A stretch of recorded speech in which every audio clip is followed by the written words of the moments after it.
नमस्कार, हिंदी साधन चैनल में आप सभी का एक बार फिर से हार्दिक स्वागत है। आज हम इस वीडियो में जैनेंद्र कुमार के द्वारा रचित निबंध बाजार दर्शन के बारे में जानेंगे।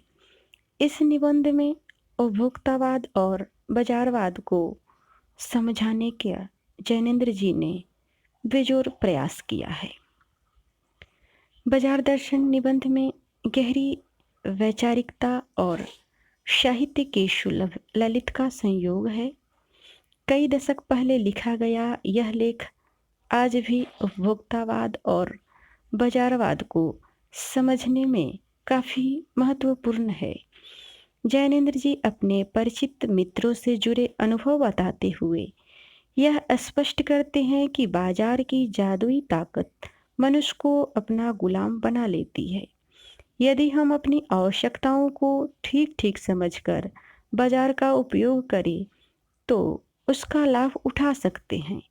इसके विपरीत बाजार की चमक दमक में फंसने के बाद हम असंतोष, तृष्णा और ईर्ष्या से घायल होकर सदा के लिए बेकार हो सकते हैं। लेखक ने कहीं दार्शनिक अंदाज में तो कहीं किस्सा गोई की तरह अपनी बात समझाने की कोशिश की है। इस क्रम में इन्होंने केवल बाजार का पोषण करने वाले अर्थशास्त्र को अनीति शास्त्र बताया है। अब हम इस निबंध के सारांश को देखते हैं। लेखक अपने मित्र की कहानी बताता है कि एक बार वे बाजार में मामूली चीज लेने गए, परंतु वापस बंडलों के साथ लौटे। लेखक के पूछने पर उन्होंने पत्नी को दोषी बताया। लेखक के अनुसार पुराने समय से पति इस विषय पर पत्नी की ओट लेते हैं। इसमें मनी बैग अर्थात पैसे की गर्मी भी विशेष भूमिका अदा करता है। पैसा पावर है, परंतु उससे प्रदर्शित करने के लिए बैंक बैलेंस, मकान, कोठी आदि इकट्ठा किया जाता है। पैसे की परचेजिंग पावर के प्रयोग से पावर का रस मिलता है। लोग संयमी भी होते हैं। वे पैसे को जोड़ते रहते हैं तथा पैसों से जुड़ा होने पर स्वयं को गर्विला महसूस करते हैं। मित्र ने बताया कि सारा पैसा खर्च हो गया। मित्र की अधिकतर खरीद परचेजिंग पावर के अनुपात से ही आई थी, न कि जरूरत की। लेखक कहता है कि फालतू चीज की खरीदारी का प्रमुख कारण बाजार का आकर्षण है। मित्र ने इसे शैतान का जाल बताया है। यह ऐसा सजा होता है कि वह ही इसमें नहीं फंसता। बाजार अपने रूप जाल में सबको उलझाता है। इसके आमंत्रण में आग्रह नहीं है। ऊंचे बाजार का आमंत्रण मुख होता है। यह इच्छा जगाता है। हर आदमी को चीज की कमी महसूस होती है। चाह और अनुभव मनुष्य को पागल कर देता है। असंतोष, तृष्णा और ईर्ष्या से मनुष्य सदा के लिए बेकार हो जाता है। लेखक का दूसरा मित्र दोपहर से पहले बाजार गया तथा शाम को खाली हाथ वापस आ गया। पूछने पर बताया कि बाजार में सब कुछ लेने योग्य था, परंतु कुछ भी न ले पाया। एक वस्तु लेने का मतलब था दूसरी छोड़ देना। अगर अपनी चाह का पता नहीं तो सब और की चाह हमें घेर लेती है। ऐसे में कोई परिणाम नहीं होता। बाजार में रूप का जादू है। यह तभी असर करता है जब जेब भरी हो तथा मन खाली हो। जब मन और जेब के खाली होने पर भी असर करता है।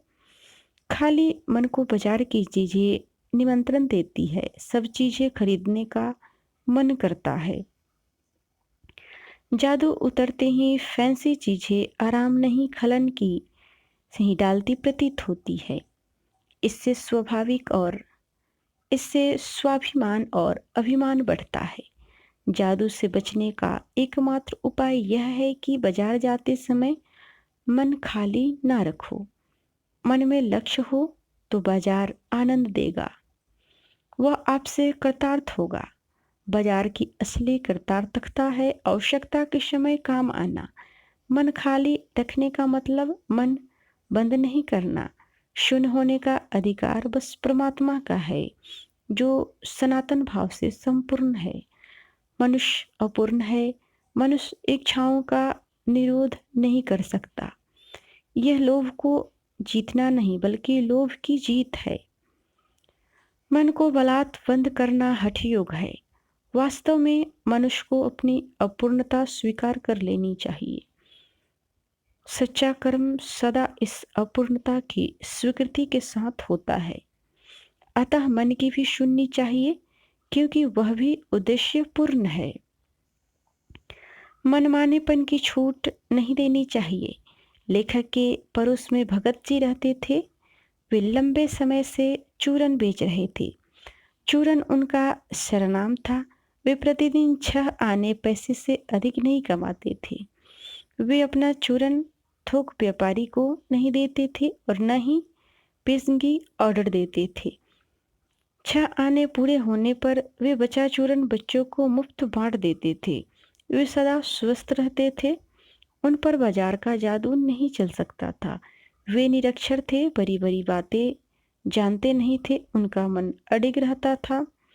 पैसा भीख मांगता है कि मुझे लो।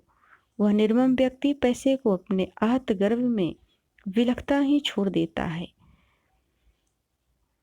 पैसे में व्यंग शक्ति होती है। पैदल व्यक्ति के पास से धूल उड़ाती मोटर चली जाए तो व्यक्ति परेशान हो उठता है। वह अपने जन्म तक को कोसता है, परंतु यह व्यंग चूरन करने वाले व्यक्ति पर कोई असर नहीं डालता। लेखक ऐसे बल के विषय में कहता है कि यह कुछ अपर जाति का तत्व है। कुछ लोग इसे आत्मिक, धार्मिक और नैतिक कहते हैं। लेखक कहता है, जहाँ तृष्णा है, बटोर रखने की स्पृहा है, वहाँ उस बल का चीज नहीं। संयम के तृष्णा और वैभव की चाह में व्यक्ति की निर्बलता ही प्रमाणित होती है। वह मनुष्य पर धन की और चेतना पर जैर की विजय है। एक दिन बाजार के चौक में भगत जी और लेखक की राम राम हुई। उनकी आंखें खुली थी। वे सबसे मिलकर बात करते जा रहे थे, लेकिन वे भौचक्के नहीं थे और ना ही वे किसी प्रकार के से लाचार थे। भांति भांति के बढ़िया माल से चौक भरा था, किंतु उनको मात्र अपनी जरूरत की चीज से मतलब था। वे रास्ते के फैंसी स्टोरों को छोड़कर पंसारी की दुकान से अपनी काम की चीजें लेकर चल पड़ते थे। अब उन्हें बाजार शून्य लगता है। फिर चांदनी बिछी रहती थी या बाजार के आकर्षण बुलाते रहे, उनका कल्याण ही चाहते थे। लेखक का मानना है कि बाजार को सार्थकता वह मनुष्य देता है, अपनी जरूरत को पहचानता है। जो केवल परचेजिंग पावर के बल पर बाजार को व्यंग दे जाते हैं, वे न तो बाजार से लाभ उठा सकते हैं और न उस बाजार को सच्चा लाभ दे सकते हैं। वे लोग बाजार का बाजारूपन बढ़ाते हैं, ये कपट को बढ़ाते हैं, जिससे सद्भाव घटता है। सद्भाव नष्ट होने से ग्राहक और बेचक रह जाते हैं। वे एक दूसरे को ठगने की घात में रहते हैं। ऐसे बाजारों में व्यापार नहीं, शोषण होता है। कपट सफल हो जाता है तथा बाजार मानवता के लिए विडंबना है। और जो ऐसे बाजार का पोषण करता है, उसका शत्रु बना हुआ है। वह अर्थशास्त्र का सरासर औधा है। यह मायावी शास्त्र है। यह अर्थशास्त्र अनीति शास्त्र है। तो आज के वीडियो में बस इतना ही। अगले वीडियो में मिलते हैं। तब तक के लिए वीडियो देखने के लिए आप सभी को बहुत बहुत धन्यवाद।